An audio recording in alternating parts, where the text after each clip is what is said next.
And we're live. Good morning or good afternoon or good evening, depending on when you're watching. This is the Healthcare Leadership Show with Marion Spears Carr. That's me. I'm glad that you're here on this Friday, special edition of the show. Incredibly excited and honored to have my guest today and the topic that we are going to jump into. But if you're watching live, let us know, post in the comments, let us know where you're watching from. We want to know who we're talking with and talking to. We want to see you interacting in the comments. Today's topic is this idea of driving sustainable growth through marketing and leadership. And my guest today is Kelly Johnson. She's a healthcare growth strategist, executive coach, and she's the founder of Crystal Lake Marketing and Coaching. And Kelly, you and I got connected through a mutual friend and a mutual connection at the University of Georgia. And the moment we started talking, we realized that we were both from the same part of North Carolina, and we have a love for the same soft drink called Sundrop. So it was game on at that point. Kelly, welcome to the show. Please introduce yourself. Thank you. It's going to be a fun show. Thank you for having me, and thank you for inviting me. Yeah, so I'm Kelly Johnson, a proud North Carolina native, but a very big Georgia Bulldog too. So go Dogs here. But as Mary mentioned, I'm the founder of Crystal Lake Marketing and Coaching. And at Crystal Lake Marketing and Coaching, we work with healthcare organizations to help them drive growth. And that's both through marketing and people development. I am a big believer in that if you develop people and help them grow, then you're going to hit your marketing and your business objectives much more easily. So I'm excited to be here. Yeah, I'm glad you're here, and it's great to connect. You and I connected through Tyler Wallace, who is one of your colleagues at the University of Georgia, and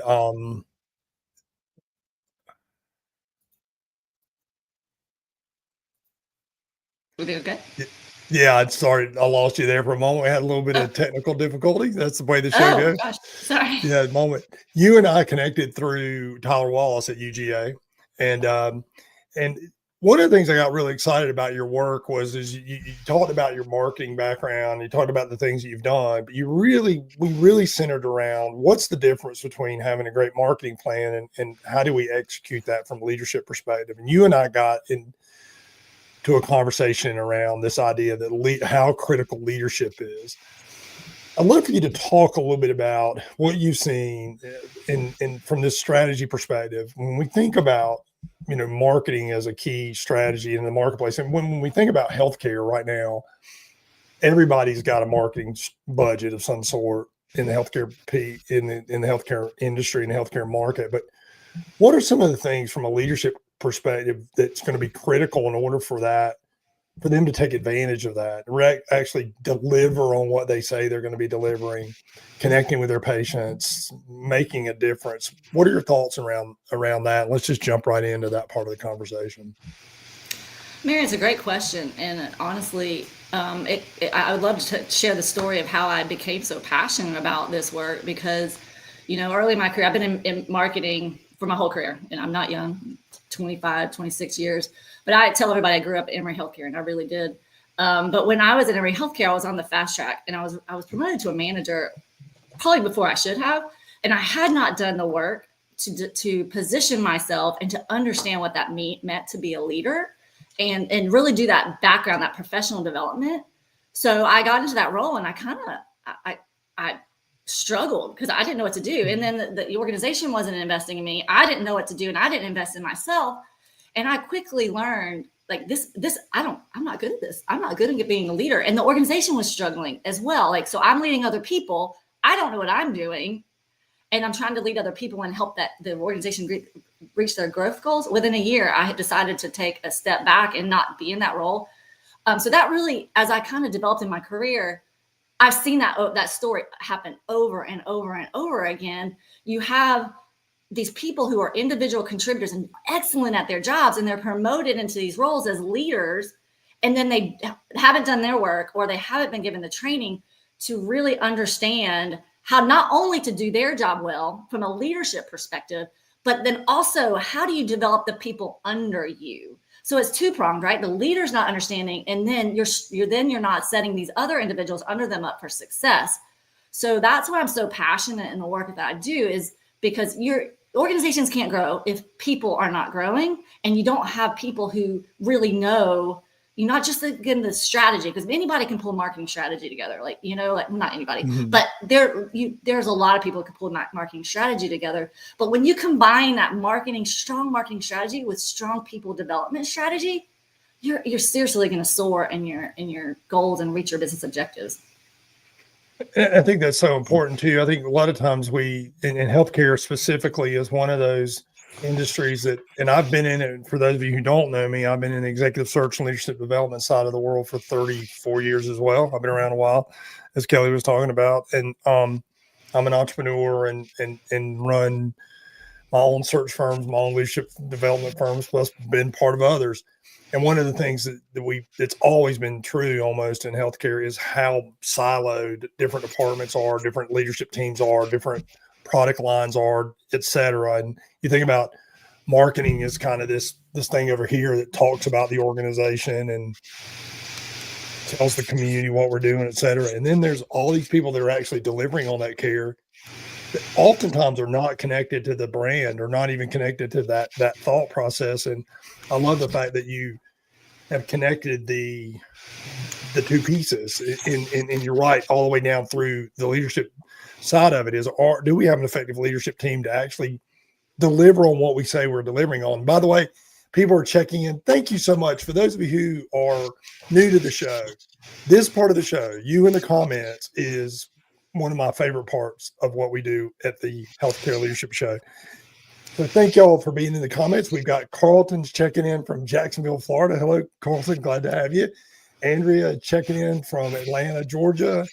And Mandia, I hope I've got that. Mandia, I hope I'm pronouncing that correctly. Checking in from Atlanta. If you're watching live, let us know in the comments. And also share with us your thoughts or questions for Kelly on this topic around leadership and connection.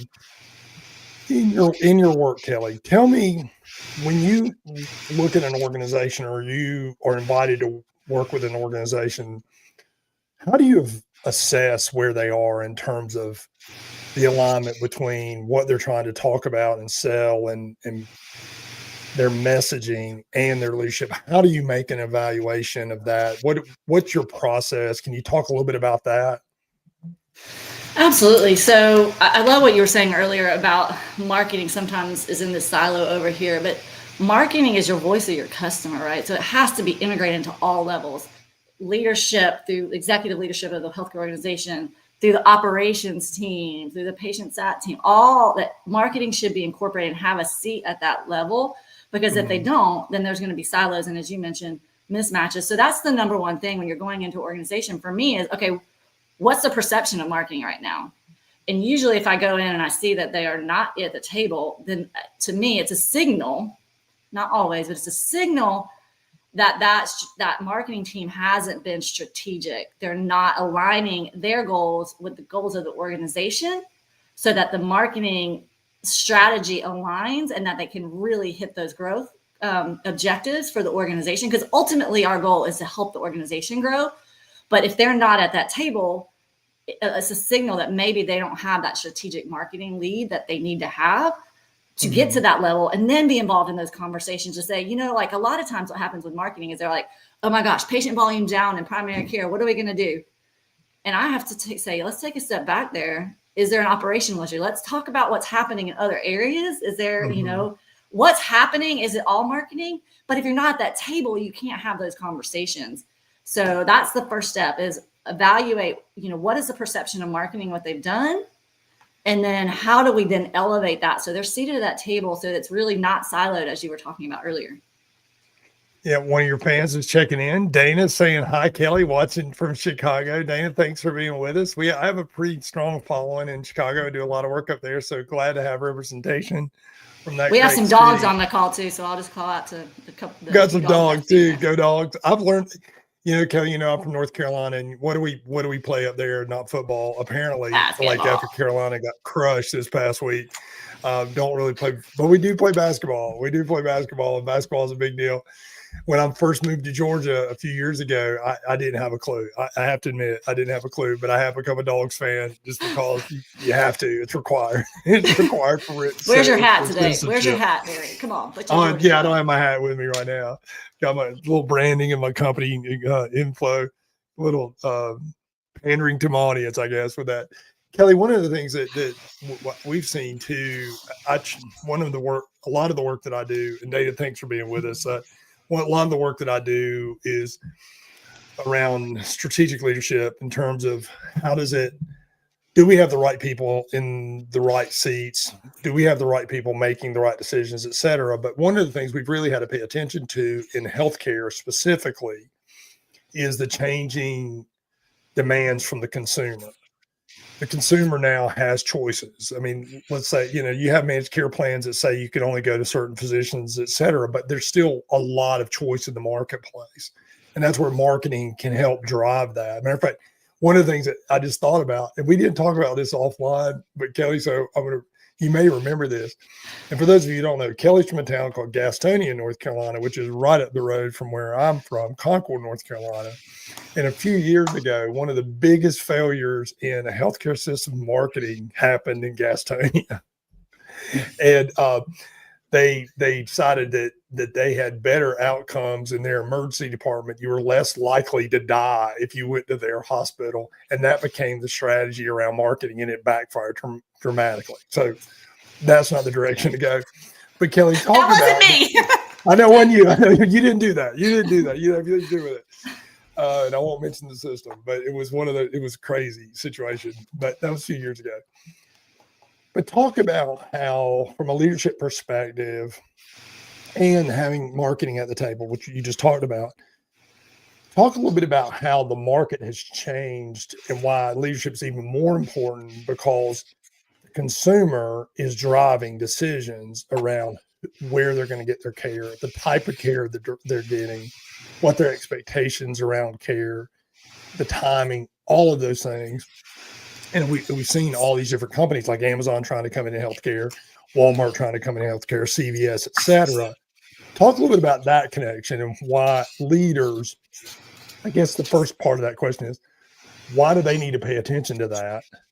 And then secondly, how does that align with this relationship with the messaging that's important in the marketplace? That is a very great question. So we know healthcare is changing extremely rapidly. It feels like it's changing every second, honestly. So, as you mentioned, the marketing is the voice of the consumer. So you have to have leadership who understand that. And a lot of times now they're bringing in, large healthcare organizations are bringing in people outside of healthcare from those consumer brands that you were talking about to lead these large marketing departments, because they understand the importance of brand, the importance of getting that trust. And trust and brand are more important than ever in the world we're living in now, because of the fact that, we've seen, all these stories, with the increase in social media and all the news that we're exposed to. Brand and trust are more important than ever. So again, like, they're bringing in people that have that experience of how to drive that trust and how to drive that brand.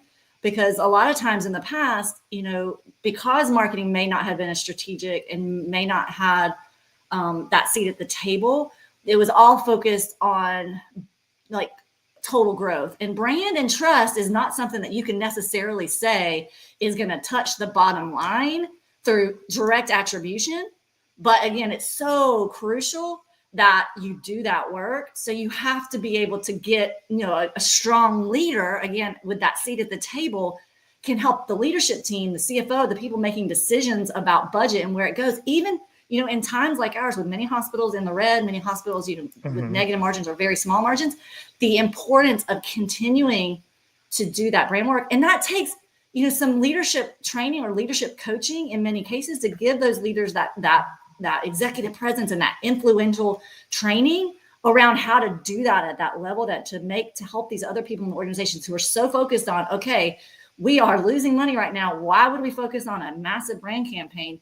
It takes, some of that development to get those people to that level so they can have those conversations and help influence those decisions.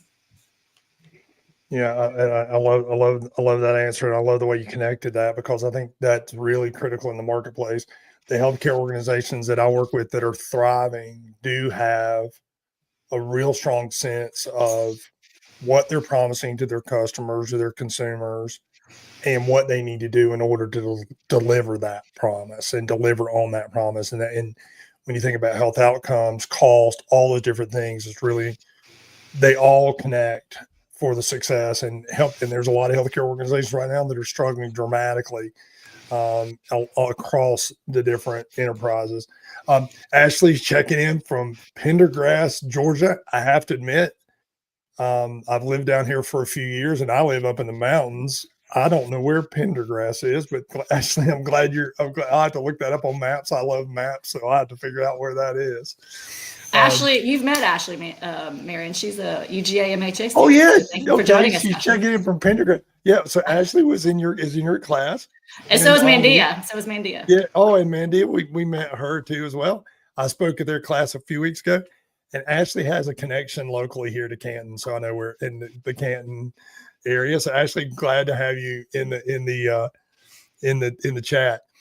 Kelly, one of the things that you and I talked about multiple times was this idea that leaders need to build and empower their subordinate leaders to also embrace and engage and be involved with the decisions and really helping drive strategy and connect.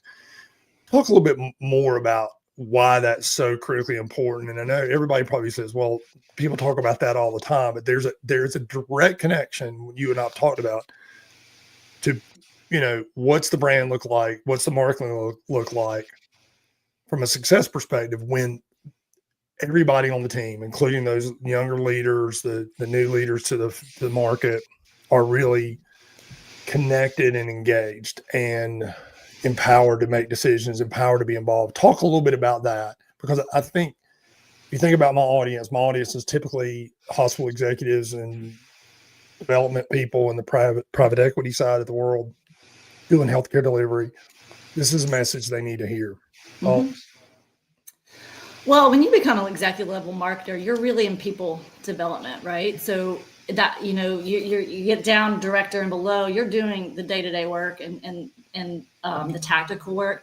But at that upper level, that is your sole job. And it's not just, and when I say people development, it's not just like you're going to be doing training with these leaders, directors, and manager levels. When you take on a coaching mindset and help your people, again, I'm going to say all people, directors, managers, work with them to align, Tamara and I love this, align their strengths with their work, and then align their goals with their professional development plan. So they are developing their professional development plan in combination with their manager. So the manager says, here's some areas of opportunity, here's some strengths. You say, here's where I want to go. Here's my strengths. Here's what I like to do. Here's the areas that I need to improve. And together, you're pulling that professional development plan with emphasis on continuously learning and developing and aligning those roles again to their strengths. That's where an executive leader does their best, right? Like, you're not up there to dictate, micromanage, you're up there to develop those people who down the line are doing the same things. So you're developing your directors who are then developing the managers in a similar way, not in a dictatorial sense, but like a coaching mindset of having those, even the entry-level people, getting them to think critically instead of just constantly telling them what to do. They're a part of that whole process of, okay, here's what I love to do. Here's some things I want to do for professional development. Here's my professional development plan.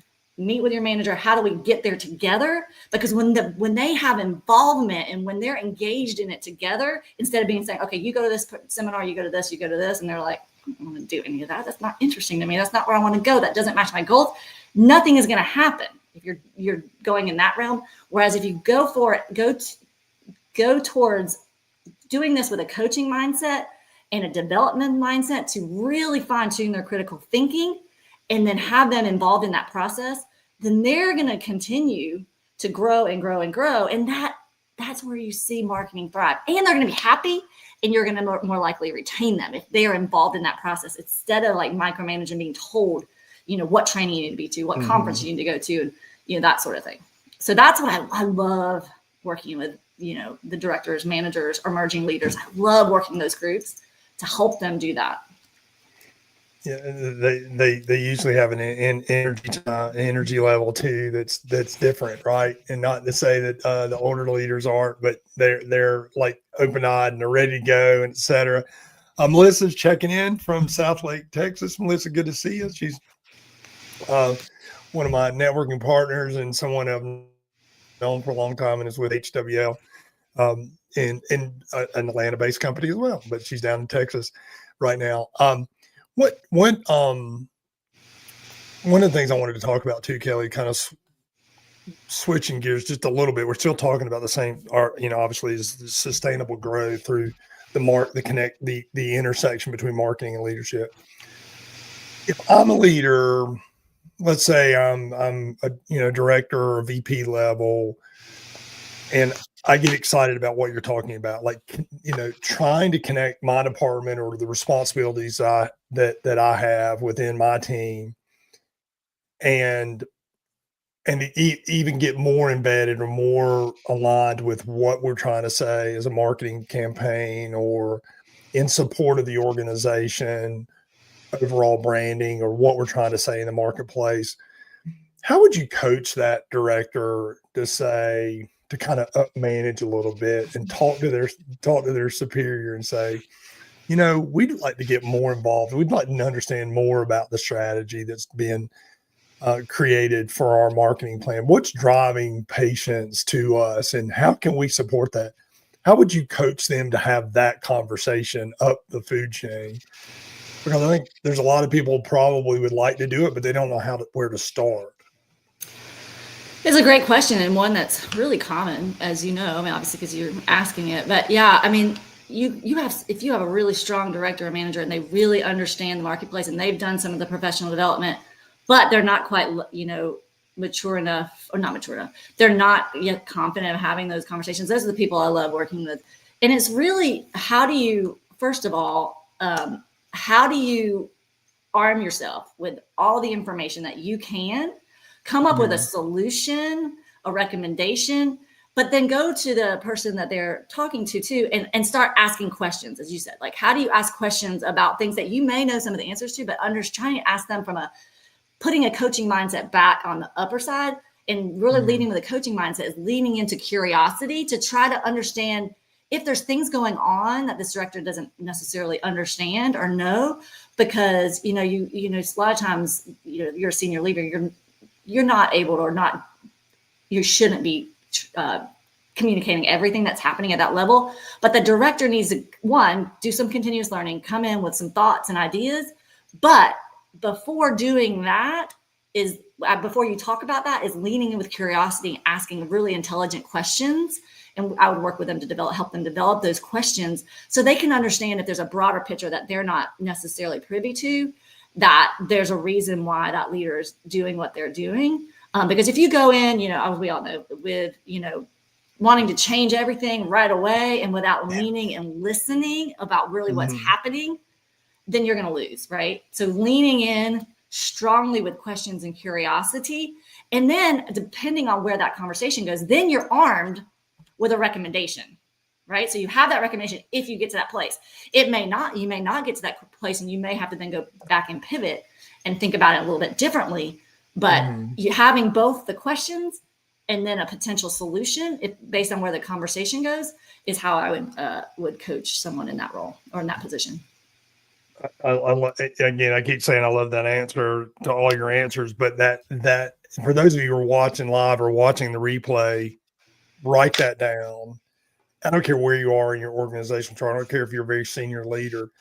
That admonition you just gave, to lean in with curiosity from the perspective I want to learn, and then create questions that support that curiosity. That's massive. That when we think about, you and I've talked about this, Kelly, is my whole world is problem solving. That's what I've carved out in the work that I've done between the leadership development, executive search, et cetera, all the different things I do.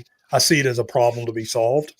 And leaning in. I love that. Leaning in and listening and being, that's so valuable. So please write that down, everyone. Cindy is checking in, your colleague from the University of Georgia. Hey, Cindy, Calling us thanks a for this. dynamic duo. I don't know about that, Cindy. One half of the crowd is pretty dynamic. I'm just riding the coattails over here. But thank you for checking in, Cindy. And if you have questions, we have a few more minutes. We have about 5 more minutes to the show. If you have comments or questions about the topic, or if you're watching, even if you're watching the replay, we will check on the comments. We follow up on this show. And by the way, for those of you who are watching my show for the very first time, this is called the Healthcare Leadership Show with Marion Spears Carr. It used to be called the Healthcare Thought Leadership LinkedIn Live Show, and somebody pointed out that thought leadership was kind of redundant, so we dropped the thought and rebranded. And we're partnering with people to be on the show. And Kelly, talk a little bit about while I have you on the call, and if you have questions, please post them in the comments. Tell us a little bit about Crystal Lake, your company. Tell us about what you guys do and what you do, and so our guests could understand it. And if you're interested in connecting with Kelly, please connect with her on LinkedIn. I will post in the comments after the show her LinkedIn connection and also her email. But Kelly, talk a little bit about your company. Tell me about who you work with, how you work with them, and even talk about your coaching if you'd like. Sure, and it kind of overlaps. So I started Crystal Lake Marketing 8.5 years ago, and it was really a freelance marketing agency at the time. And then it's grown into something much bigger and something I'm so much more proud of, because it correlates again. How do we develop growth marketing? So I'll go into healthcare organizations, large health systems, B2B health systems, provider groups, to help them develop a marketing strategy. But then again, a big part of that is through their people. So I do leadership training, leadership workshops, professional development workshops, or even one-on-one coaching with, I usually work with managers up to VPs, because I really love that group, because, executives, there's a million coaches out there for them. And that's not my passion. I love those mid-levels and emerging leaders who really are passionate and want to get there. And they really need a thinking partner to walk alongside them. Because as a coach, you're not, again, as I mentioned, you're not training them and telling them what to do. You're walking alongside them so they can define what they want to do and build a plan that they're most likely to follow. So that's where that whole leaning in with curiosity. I'm not there to tell them and say, follow my path, because my path is not the same as someone else's, or what their goals are not the same as mine. So a big part of my organization, I'll go in to organization, build a marketing plan, and then build a team under me who do that work. Mm-hmm. And then a part of that plan is, again, let's do some of this development and help these people understand what professional development activities they need to do to really reach their level of success and reach their business goals. So when someone like that reaches out to you, and it's kind of a similar question to one of my earlier questions, but when someone reaches out to you and says, hey, this is what we see a need here, what's one or two questions you ask them just to assess kind of where they are? I always love those questions, because I always want to know. I always like to know what people are asking to figure out what the problem is to be solved. So what are your thoughts on that? Well, usually the people that are reaching out to me are the CMOs or the COOs or someone at the C level. They see a need around having a strategic marketing function, or I consider myself a fractional marketing advisor. So the first question is, what are your business goals, and where are you to achieving them? And where does marketing fit into the organization? Because I want to go to an organization where, again, we can make a difference. And if that person says, marketing is kind of like an afterthought, and it doesn't seem like it's going to change, that's not an ideal client for me. It's someone that understands that whole value of what marketing brings to the table, because marketing is so much bigger than driving patients. Again, as you said earlier, it overlaps with strategy and operations and leadership. If they all work together, it is not in the organization. It's not done well. It's in that silo. Yeah. That's great. Let's see where we are here. See if anybody has any questions. Oh, okay. I like this. I'm going to bring it to the screen. Thank you, Mandia, for the question. Do you believe organizations are leveraging marketing efficiently enough to drive sustainable growth? By the way, Mandia, that is a question that is a future leader as you are going to be within the world, and because of your grad work, you need to ask, and I love it. If not, what can they do to make this change? Great question. And Kelly, what are your thoughts? Mandy, thank you for the very intelligent question. And Mandy and I have a connection. If Carlton's still on, she knows Dorian from the Bahamas. She's from the Bahamas. So love your question, Mandy. But it's a great question. So it depends. It's not a great answer, but it depends. The organizations that are doing it well, again, are the ones that are putting a focus on it and understand the value of it. And for the ones that don't, they have to have leadership from the top who value that function and then make it a priority to, like we said earlier, bring the marketing team in to those leadership discussions and bring in someone who has that strategic knowledge and that strategic mindset to be able to influence the change that needs to happen at that organization. Because, there's plenty of people who say they're marketers out there, but there are very few at that top level who can do that strategic marketing to achieve the business goals. Outstanding. A great answer, Mandy. And we're out of time. We're up to the time.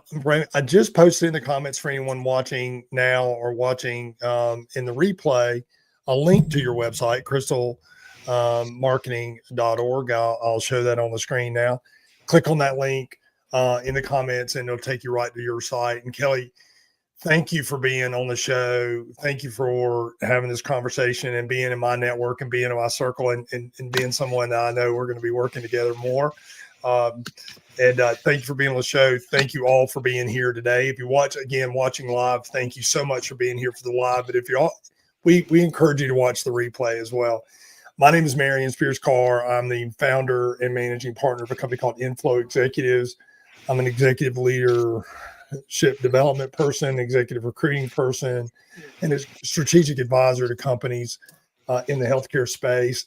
And would love to connect with you if we're not first level connections. So please send us, Kelly or myself, if you're not first level connections with us, send us connect requests and let's stay connected. And if you have interest or ideas and would like to be on my show, it's a weekly show, usually on Tuesdays, but now because of all the interest, we're sometimes on Thursday, sometimes on Friday. So we have a lot going on. Kelly, thanks for being on the show. We're going to log out now. Any last comments before we go? Well, Marion, I appreciate you inviting me to be here. I was telling Marion before the show, this is out of my comfort zone a little bit. So thank you for making me feel welcome. And I would welcome the conversation with anybody who wants to learn more about how marketing and people development can go together. Outstanding. Have a great day, everybody. Kelly, I'm glad to have you, and I'm so glad to come on. And we're going to end the stream now. Everyone have a great Friday, great weekend, and we'll see you soon. Thank you.